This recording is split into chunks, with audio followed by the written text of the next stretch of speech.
Welcome to a new edition of the Neon Jazz interview series with Chicago-based jazz saxophonist, composer, and educator Mars Williams of the band Liquid Soul. He opened up about his latest 2021 CD with the band called Lost Soul Volume 1. It was released on March 19, 2021.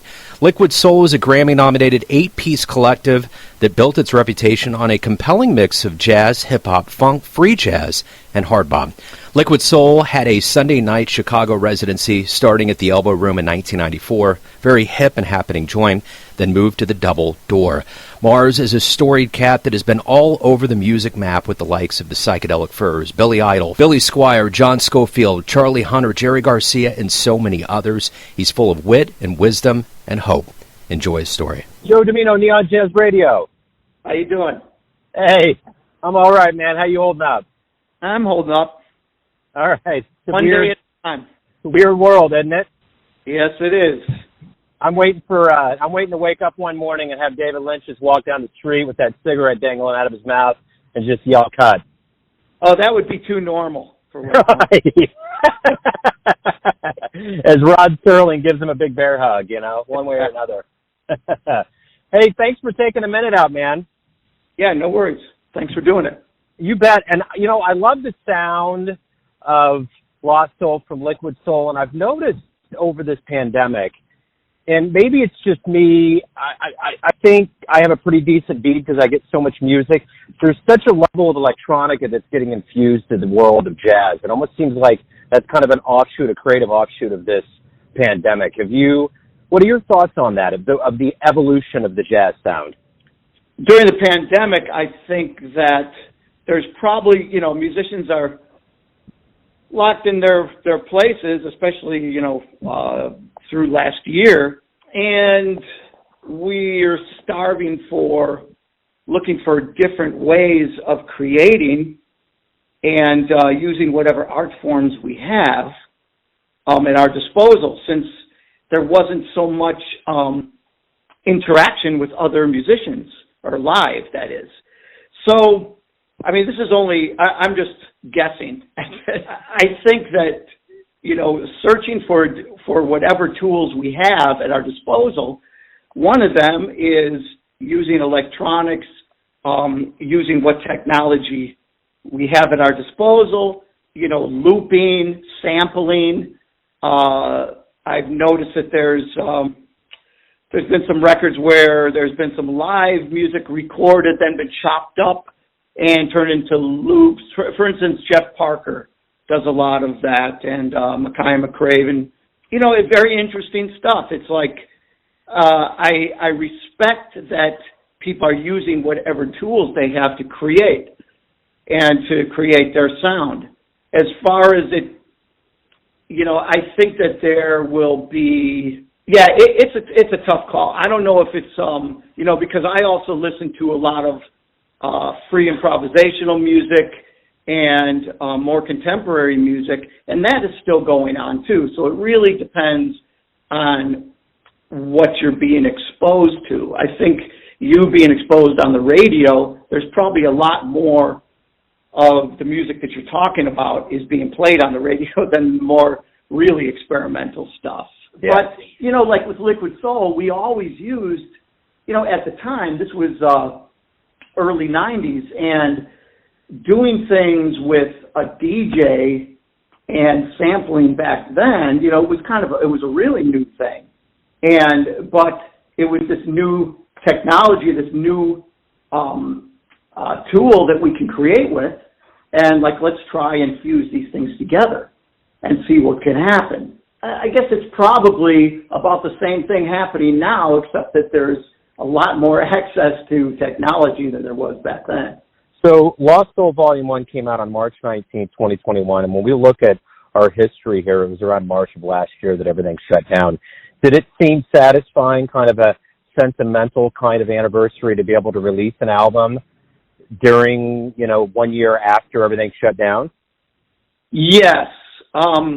This has been a project that I've been thinking of or wanting to do for a long time, and I've been compiling this stuff for, I don't know, I don't even know how many years, but I've been, looking through tapes, looking through cassettes that I've had, mini discs, CDRs, DAT tapes, and finding these freestyles from our live shows that we did at Elbow Room starting 93 through, I don't know, we think we did there for about 5 years and then moved to the Double Door for 7 or 8.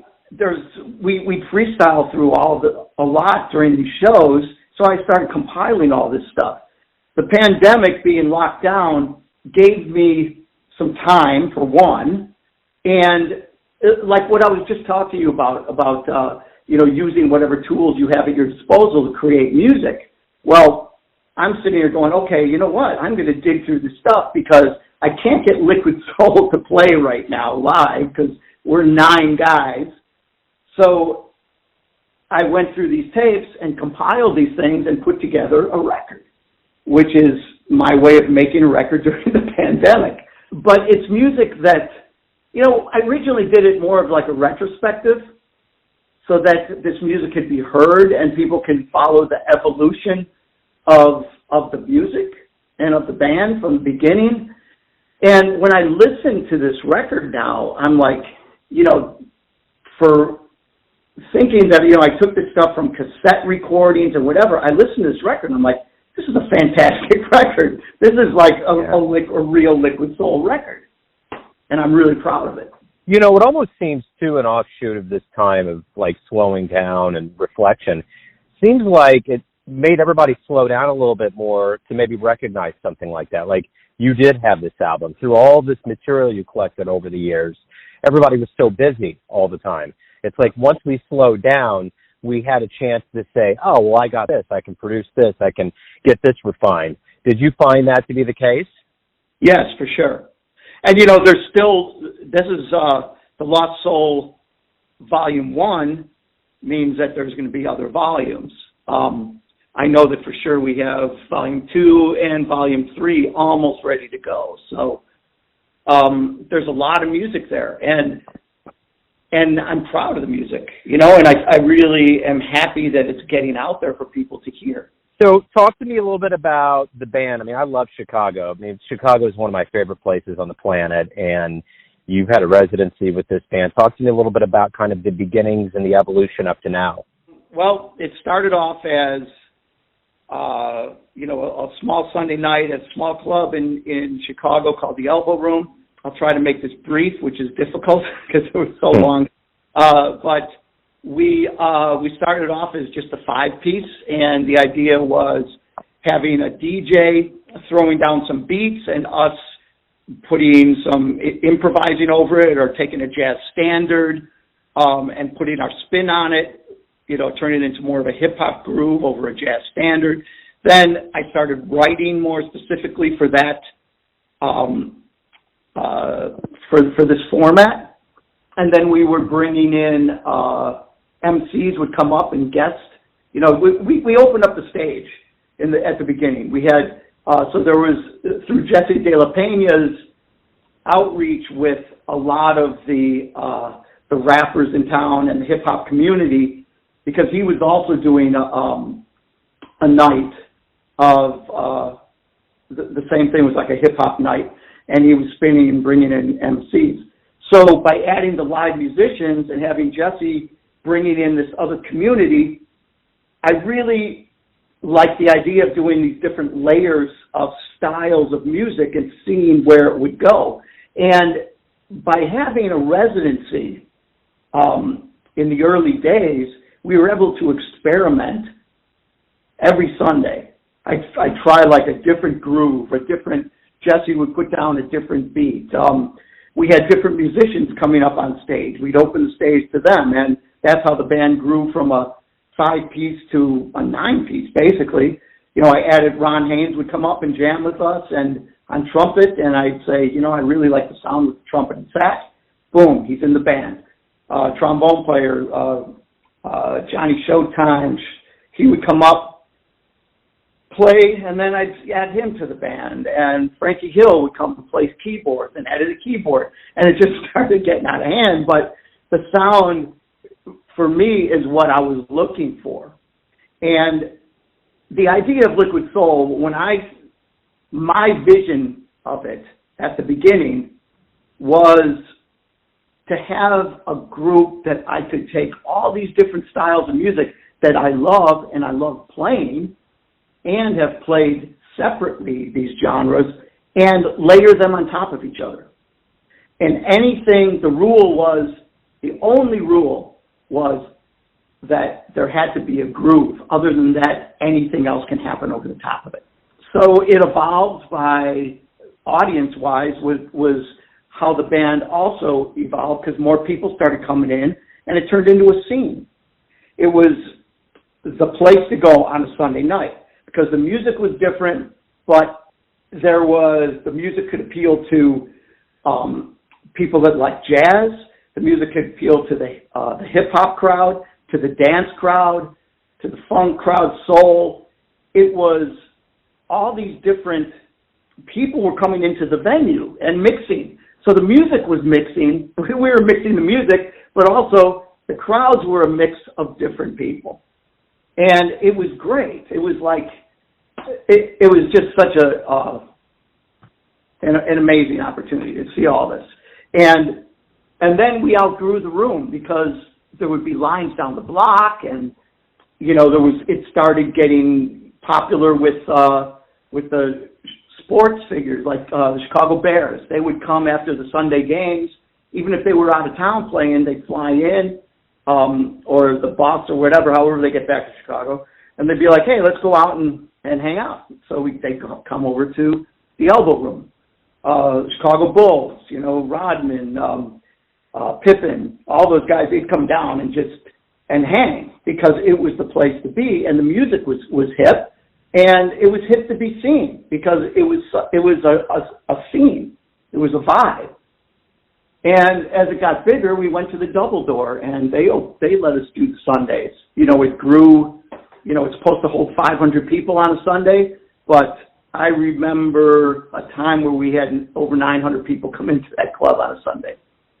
So it was, and it launched us into, it enabled us to be seen by people that were coming through Chicago, and then inviting us to play somewhere else. And then we started touring, and the rest is history, going to, playing, opening for Sting at Madison Square Garden, opening for Sting at Central Park, playing Newport Jazz Festival, being the first of our genre to play Newport Jazz Festival.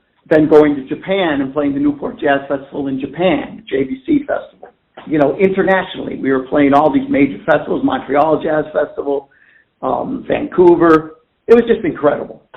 And what was great about it for me as a musician and as a leader of a band was that this music that we put together as a collective, and everybody was contributing, to this music, taking something that was ours and sharing it, being able to share this music worldwide and go out and perform and make people happy and people loving the music. And, that's so rewarding as a musician, when your music can have that kind of power, to make people happy and have people come out and dance and have a good time and socialize.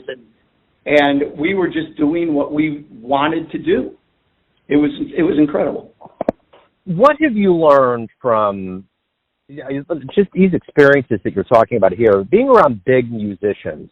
You've kind of crossed the palette between jazz and rock and pop, and there's been all of these different musicians you've been around. What have they taught you that you in turn now teach younger musicians that you're around? What's resonated the most with you? What's resonated with me is this is what I tell them, is to focus on creation and not recreation. So, yes, you take what was before you and learn from it, but make that music yours. You can only do you. You are the only person that can play you. All this other music has been done already. Charlie Parker did Charlie Parker. You can't do Charlie Parker. You can't do John Coltrane, because John Coltrane already did John Coltrane. So what's the use of trying to recreate something like that and focusing all your time doing that instead of finding your own voice and creating your own music? because everybody has it in them if you take the time and just play, and it'll come. You know, in the rock world, it's the same thing too. It's like, play your music, whatever. If it's your music and you believe in it, that's what you do. Not try to sound like somebody else because they're getting all the radio play right now. Don't try, which is happening a lot these days. It's been that way a lot with, in the mainstream. So I guess that's what I tell the younger people, or guys that I play with and guys that are coming up. As a prolific performer in your own right, what was the first live show that you ever saw that made you think, that's what I want to do with my life? Oh boy, it's funny because I think one of the first ones that really moved me was seeing Duke Ellington play live and having that opportunity, and getting that energy of this great jazz master. And I was sitting 4 feet from him. And that was in 1972, I believe it was.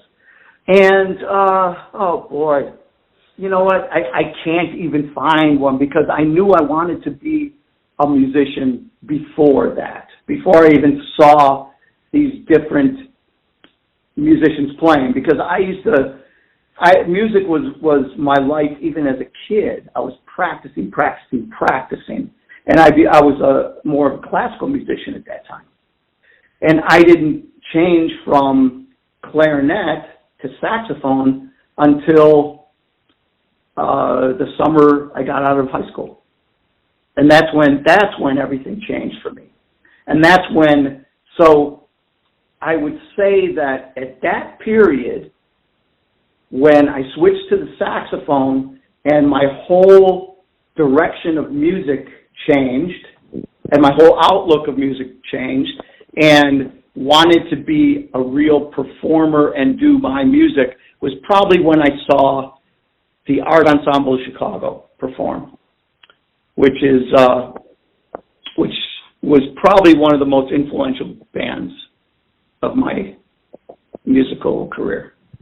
Every day you wake up, you get to create music. What do you look forward to the most? What is it that makes you motivated to do what you do as a professional musician? I think it's the search. It's trying to challenge myself, trying to see what I'm always. My day is like this. I'll wake up and I'm an early bird because I need to practice early in the morning or I won't get it done because of all the distractions of emails, of just everyday life. So I get all that stuff done early in the morning. I go to my studio, play for a couple hours, and then come back, and then I'll start recording or writing. And the way I write is I just open up the Logic recording program, and I start playing a bass line on the keyboard. And then from that, I start layering on top of that, and then layering on top of that, and I see what comes out of it without thinking about what direction I'm going with it, not thinking about what style I'm doing, just creating whatever comes into my head. So the composing part is really just improvisation, structured improvisation. And that is what motivates me to keep going, is that I think that there is something more musically that I can still do and that I want to accomplish. I'm not sure what it is yet. And always trying to recreate myself, which is a challenge in itself. Yeah, true. Yeah. It's been kind of a theme, and it's just our world right now. When things start opening up and we get back to live music, you're on the stage, we're in the crowd. What do you hope we realize about the power of live music when we return? An epiphany, any silver lining? Oh, boy.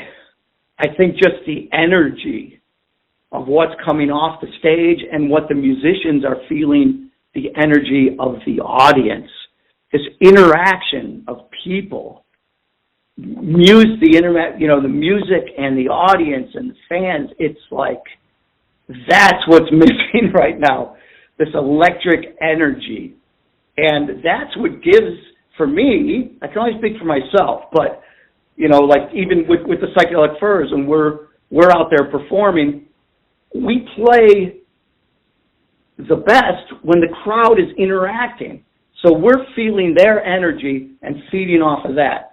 They are feeding, their energy is coming from what we're throwing back at them. So that's what I think is really missing, and that's what people are really going to appreciate when it happens again. Because you can't get that looking at a live stream on a computer screen. I'm sorry. No. It's sterile, no matter what. Your favorite guy. I mean, I could go to YouTube and watch anybody I want to from, the 1930s on that was ever recorded. I could go on there and look at that, but it's like, yeah, it's cool to listen to that, but that's like putting on the radio. Where's the live interaction? Where's the energy?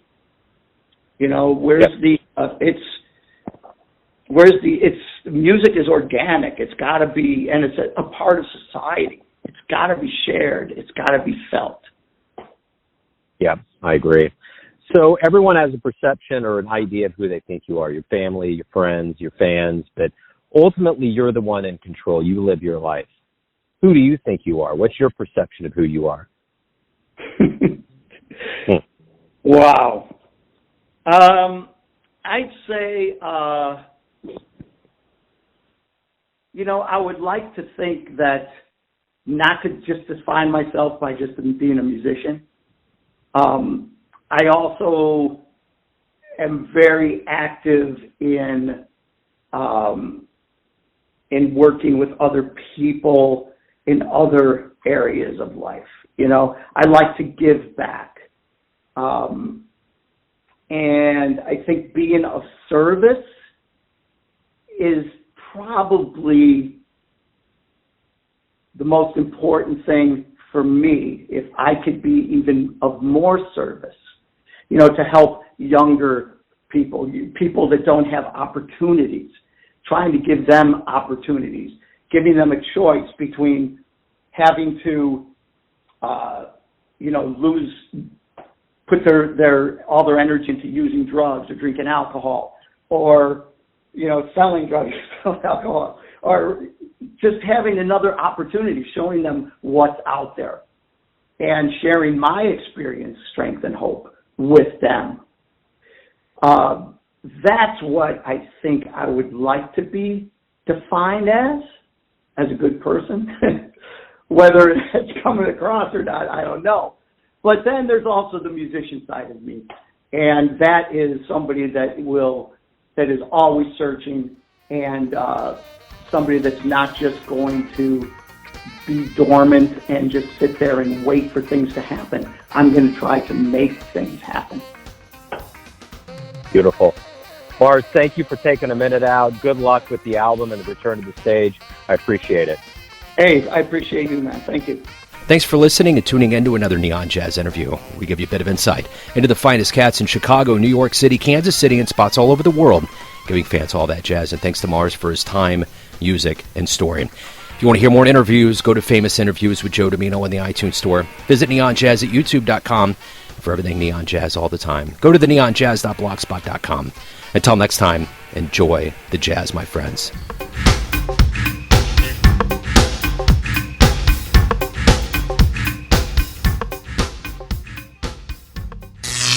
Neon Jazz.